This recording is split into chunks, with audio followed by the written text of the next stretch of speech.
talking about it. It's important. Cybercrime affect individuals, business, even governments, and often people don't realize they're vulnerable until it's too late. And you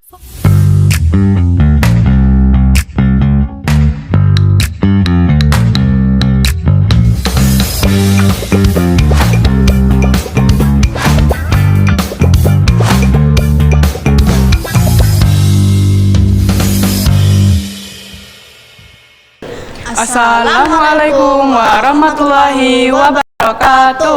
Welcome back to MTSB Podcast. MTSB Choice. Credible, High quality, objective, integrity, construct Ahmadiyah Al-Sunnah. excellent. So, before we introduce ourselves and start talking about the topic, we have a pantun. Pergi ke sekolah dengan penuh tekad, Ilmu dicari agar hidup bermanfaat. kejahatan digital semakin meningkat. Marilah kita waspada diri setiap saat. Hello, my name is Haira Kelaskadina, and I am here with my friends. Please introduce yourself. Hello, my name is Imamah Zalfa Syakira And we are from 8.4. Today we would like to talk about the rise of cybercrime is in the digital age. So it feels like we are doing everything in an online condition, such as working, shopping, or even banking. But that also means that the risks are getting higher than ever. Totally. So, let's start at the beginning. Kaira, what exactly is cybercrime? Cybercrime is any criminal activity that involves a computer, a network, or a digital device.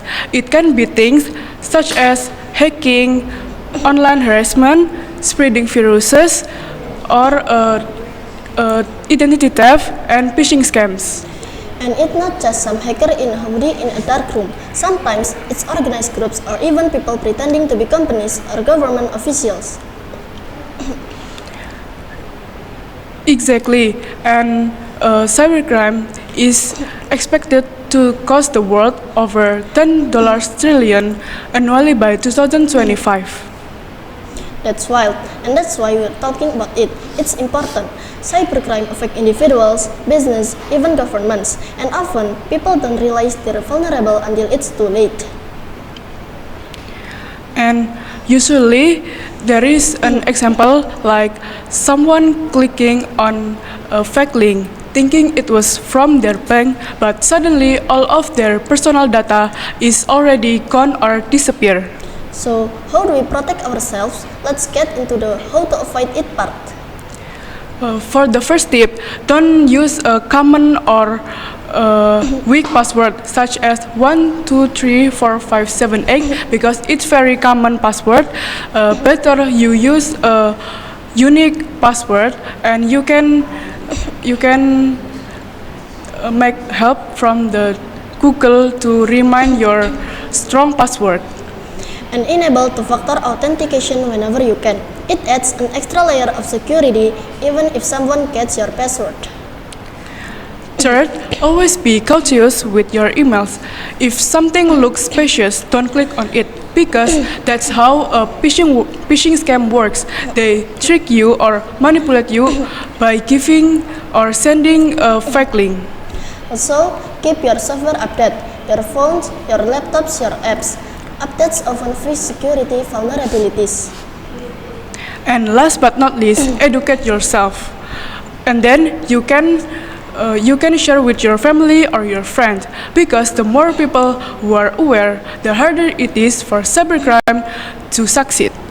The However, conclusion is so the rise of cybercrime in the digital age is an important issue because it not only affects individual but also everyone, includes a business or a government. However, with awareness and simple preventive steps like using strong password, enabling two-factor authentication, avoiding suspicious links, and keeping software updated, we can significantly reduce the risk of falling victim to cybercrime. The key is to stay informed, stay alert, and take digital safety seriously. Maybe that's all from us. Don't forget to like, subscribe, and give your opinion in the comment section. The last we say, wassalamualaikum warahmatullahi wabarakatuh.